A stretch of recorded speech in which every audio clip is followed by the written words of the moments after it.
Hey, good morning, everyone.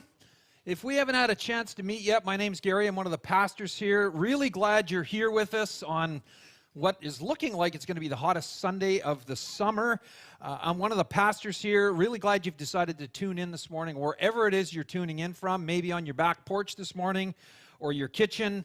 Remember, send us some pictures of what you're watching the service on this morning, who you're watching with.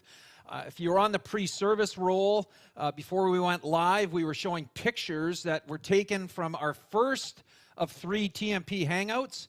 We had 3 groups meeting, a group in Parksville, a group in North Nanaimo at Neck Point, and one at Westwood Lake. We had a great time. It was a great time to connect while still maintaining social distance. We have another one coming up Sunday, August 9th, 1 o'clock. Of course, weather and pandemic pending, so we'll see, but keep your eye out for that and we'll let you know, and we'll have more information on that as we get closer to that date. This morning we're wrapping up a series that we've been in for this month called Mistaken. And what we've been doing is looking at popular sayings that sound as though they're from the Bible because they're insightful, they're wise, they seem to make sense. But upon taking a closer look, we would find that we would indeed be mistaken. Hence the name of the series. So far we've looked at these really popular sayings. You know, God will not give you more than you can handle. You ever heard that, said that? How about this one? Everything happens for a reason. Or last week we looked at God helps those who help themselves. And if you've missed out on any of those messages, you can find them on the TMP app on your phone or mobile device, or you can go to our website, themeetingplace.org, and right at the top of the homepage, you'll see where it says messages. Just click on that. It'll take you right to our archive, and you can watch, and I would encourage you to do that. Now, one of the most common phrases in our culture when it comes to forgiveness is related to what we're encouraged to do in order to forgive, and that is this: forgive and forget. Forgiveness is a key tenet of Christianity. So if there are any words that seem like they're from the Bible, these would be them, right? I mean, it seems to make sense, because what better way to actually forgive someone than to just forget about what they've done and move on? But here's a question. Is that even possible? Is it possible to actually forgive and just forget? Here's what I mean. Have you ever had this happen? A friend comes up to you, you're talking with a friend, and in the course of the conversation they say, hey, did you hear about? And then all of a sudden it's like they reconcile with their conscience or something. They go, well, you know what? It's actually not my story to tell. Never mind. Just forget I even mentioned it. Have you ever had that happen? You know what the result is, right? I've had it happen. And I can't think of anything else but what they might have said or what they were going to say.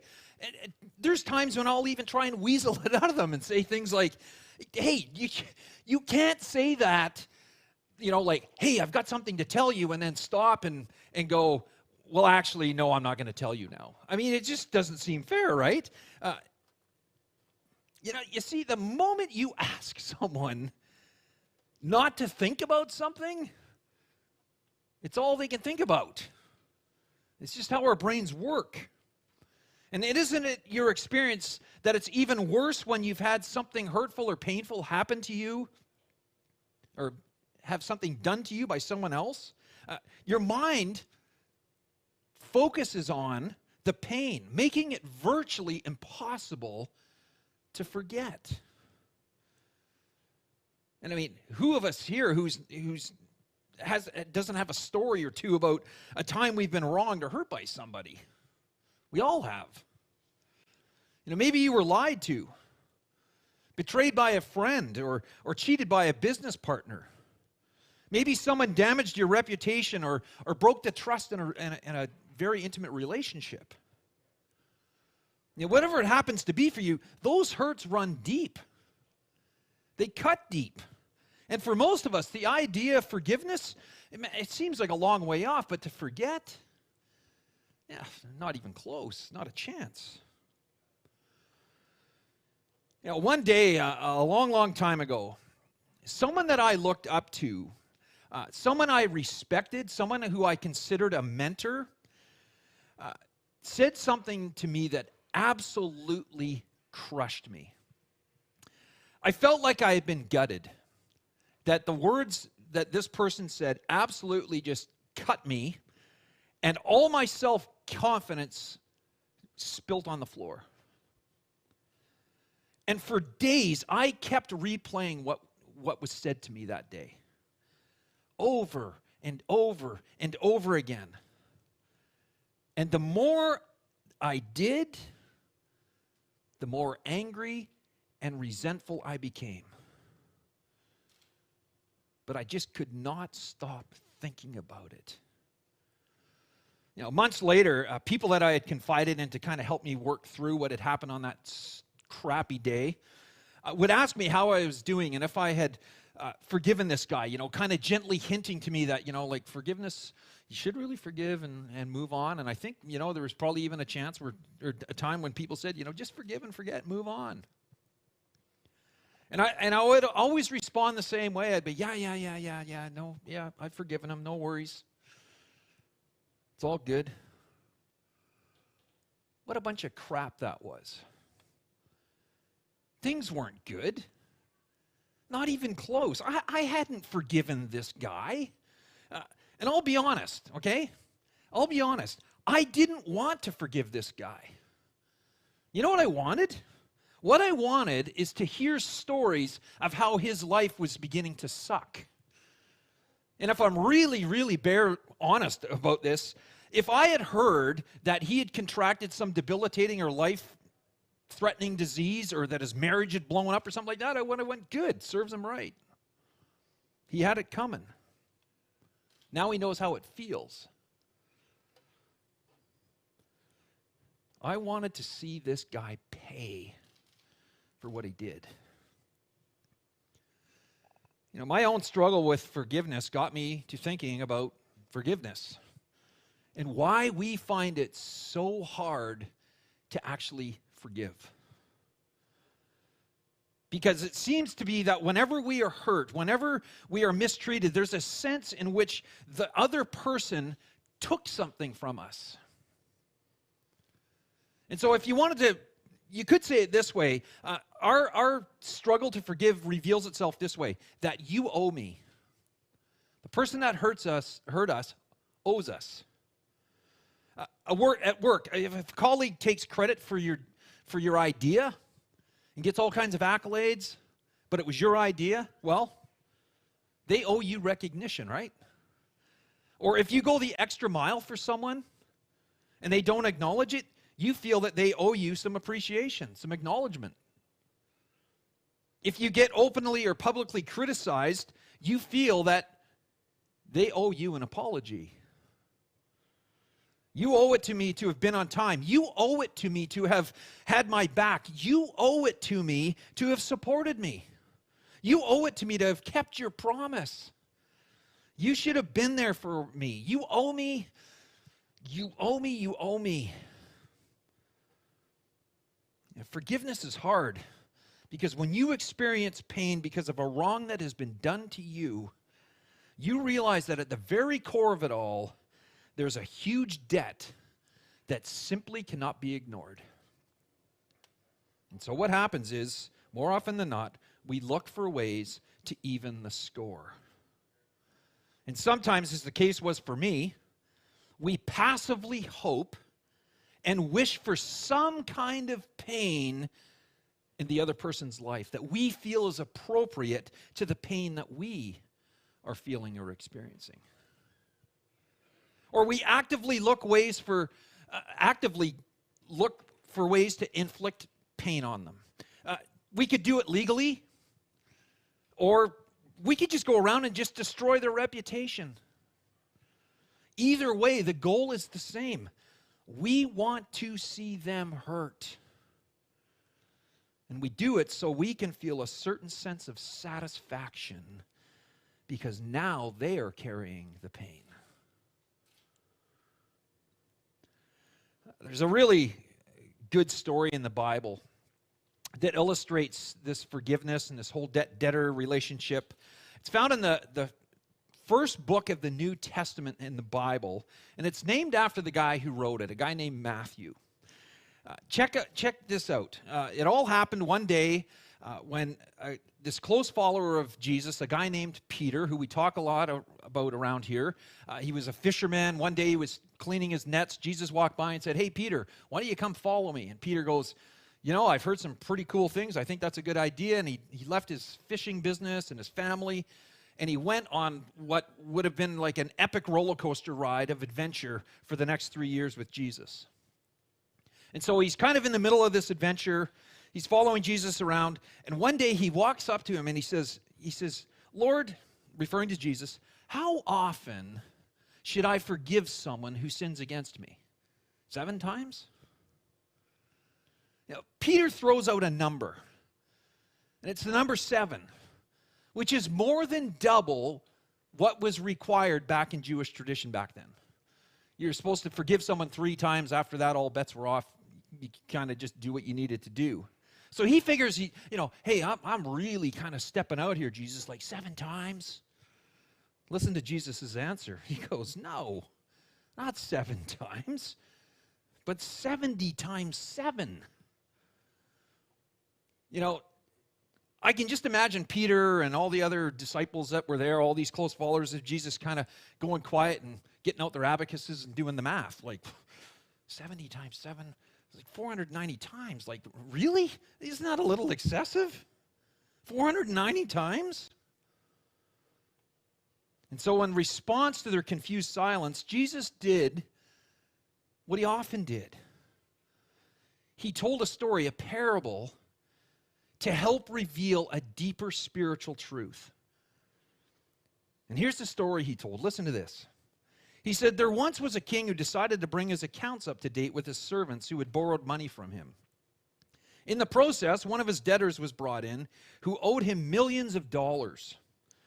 He couldn't pay, so his master ordered that the man be sold along with his wife, his children, and everything he owned to pay the debt."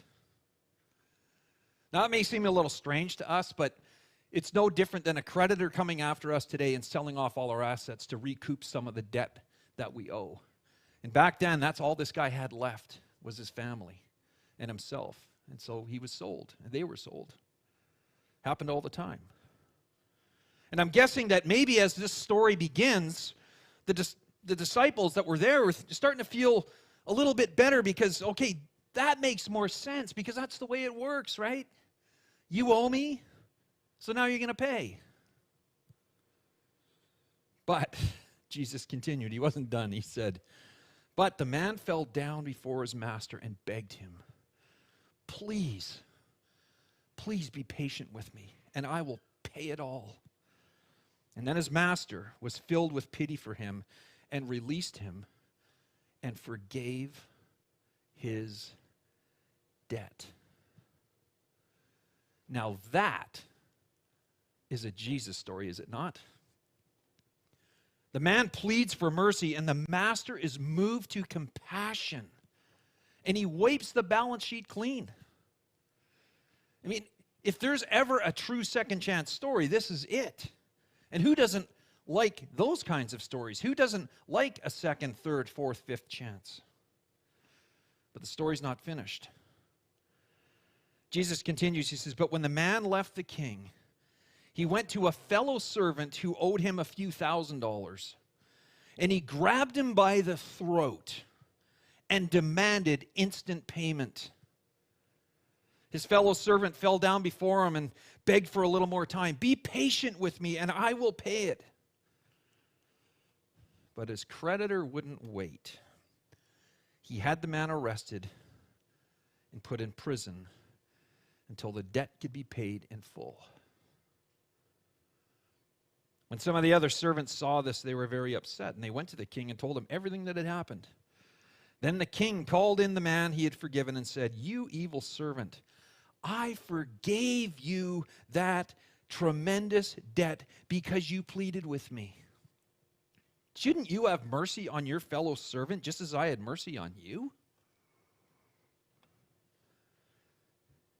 This whole story ends with the original guy who owed millions of dollars ending up in prison himself, which is exactly where resentment and unforgiveness and bitterness puts us all.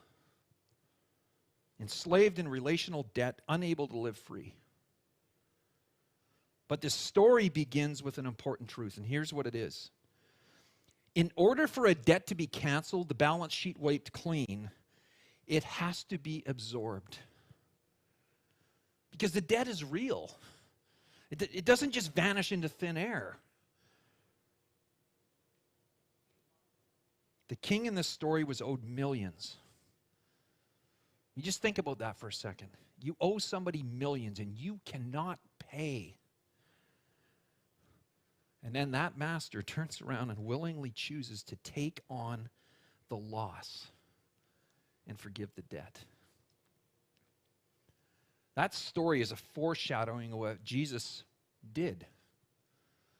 What he did for you and what he did for me. Absorbing all of our debt that we could never possibly pay. You know, God's mission, the whole reason he became a man and came to this planet, was to make a way to pay the insurmountable debt each of us owes and absolutely has no chance of ever paying. Jesus took it all on. He paid it all, balanced it all, suffered and died for it all. And then he took it all and he buried it all in the finality of death. And then rose again, it's the Easter story, free. And because of that, we can have the same experience. It's an event, a sacrifice that was so big it actually divides time in history. Before BC and AD. And it's an event that brings freedom to us when we humbly accept and open our eyes to see that it was Jesus' death on the cross where all the world's debts were paid, where all your debts, all my debts were absorbed and forgiven. You know, today I can honestly say that I came to the place where I was able to forgive this guy that hurt me. And I was able to release my desire for him to pay. But it took a lot of time. It didn't happen overnight, didn't happen in a year. It took a long time, and it took a ton of God's grace. Because forgiveness is a process. And for some of us, it might be a lifelong process. But here's the thing, God is so gentle. He's so patient. He's so kind. And with compassion and kindness, he reminded me that I too required and received forgiveness. And it was that reality that finally allowed me to let go of the resentment that I was hanging on to. And you know what's really amazing in this story? Until I was on the other side of resentment, when I had actually kind of forgiven this guy, I had no idea how much energy I was putting into holding on to that resentment. I want to try something here this morning. You don't have to go anywhere, do anything. Well, you have to do something, but you don't have to go anywhere. But it'll really help you understand what I'm talking about when I say that. And I know you're up for it. I can't see you. I wish I could, but I just trust that you're up for it. But here's what I want you to do. I want you to take one of your hands. It doesn't matter, right or left. And I want you to just make a fist. Just make a fist, okay? Now begin squeezing. Just slowly begin squeezing. And keep squeezing tighter and tighter. Keep squeezing. You know, you're probably starting to feel it now. It's starting to feel a little uncomfortable, a little bit painful, but keep squeezing. Just keep squeezing. Now imagine what it would feel like to maintain that tight grip for days, for weeks, for months, for years. Keep squeezing. Keep squeezing. That's what forgiveness does to your heart. It's interesting. The Greek word for forgive is aphiemi, and it means to set free, to let go, to release. So go ahead. Release your grip. How does that feel? It's like, whoa. Feels pretty good, right? That's what forgiveness does. It releases the bitterness and the resentment that we so quickly hang on to. You know, one of the phrases we like to use around here, if you're new, you might not have heard us use it. If you've been around for a while, you hear us use this phrase all the time, and it's this. It's simple, but simple doesn't mean easy. The principle of forgiveness is simple. But actually doing it, actually letting go and forgiving isn't easy. In fact, I would even go so far as to suggest that we actually can't do it by ourselves. But with God's help, we can. You know, reaching out and asking for help, allowing God to, inviting Him into and walk with us in our pain. To help us forgive is often the only way we can begin to forgive those who have hurt us. And if someone has wounded you, my encouragement is don't let his or her offense continue to torture you. Ask God to help you release it. Release them with forgiveness and let God's peace flood your soul. And please hear me when I say this. I am not in any way, shape, or form trying to dismiss whatever pain it is you felt. We all feel we're all wronged in different ways. But if you've suffered abuse or trauma, you know, forgiveness is not a silver bullet. It's like, oh, well, I just need to do this and then I'll be fine. Like I said, it's a process. And releasing through forgiveness will be an important part of your healing. And again, it in no way minimizes the pain that you were experiencing, and it does not in any way, shape, or form condone the actions the people or person did to you. I just want to share a couple of verses with you that have helped me and actually still do when I'm grappling with this whole forgiveness thing. Listen to these words found in the Bible. Get rid of all bitterness, rage and anger, harsh words and slander, as well as all types of evil behavior. Instead, be kind to each other. It almost sounds like Bonnie Henry, doesn't it? It's not, it's Paul, but be kind to each other. Tender-hearted, forgiving one another, just as, this is key to it, just as God through Christ has forgiven you. And again, Paul says this in another letter he wrote to some first century Christians. Don't be angry with each other, but forgive each other. If you feel someone has wronged you, forgive them. Forgive others because the Lord forgave you. Forgive and forget? I think maybe this whole thing about forgiveness and Jesus and God isn't about forgetting, but rather about remembering. Remembering that I have been forgiven. Remembering that you have been forgiven. Far more than we ever deserve. And the gift of receiving forgiveness ourselves changes the whole paradigm. It shifts everything and becomes the key that can actually help us finally and forever be able to commit to doing our best, with God's help, to let go of that need for payback. Forgive and forget. Not a chance. In just a moment, I'm going to pray for us. And right after that, we're going to be watching a video. Peter mentioned this at the beginning. And we're going to celebrate communion. So we're going to watch a video. Band's going to come up and play a song. And right after that song, we're going to celebrate communion. We're going to talk about why we do it and who can do it, all that type of stuff. So if you've never experienced communion, this is a great chance for you to kind of just sit in the comfort of your own home, check it out.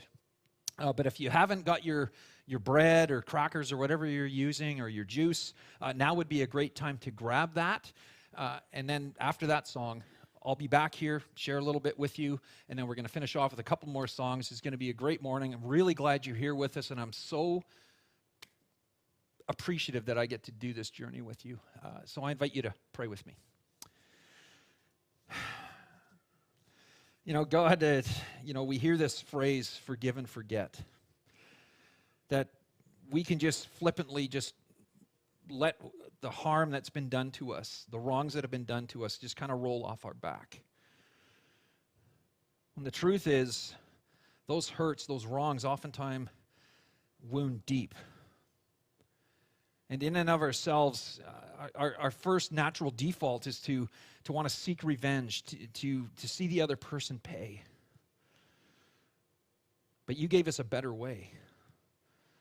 And you just didn't teach about a better way. You demonstrated a better way. By taking on all that pain, all that suffering, all that hurt, compelled by nothing but love for each one of us.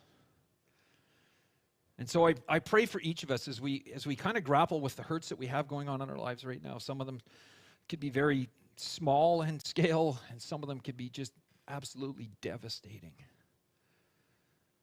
But just to know that you are there with us, that you will walk with us, as David wrote in that famous Psalm 23, yea, though I walk through the valley of shadow of death, even when it's pressing in on us, you'll bring us out the other side.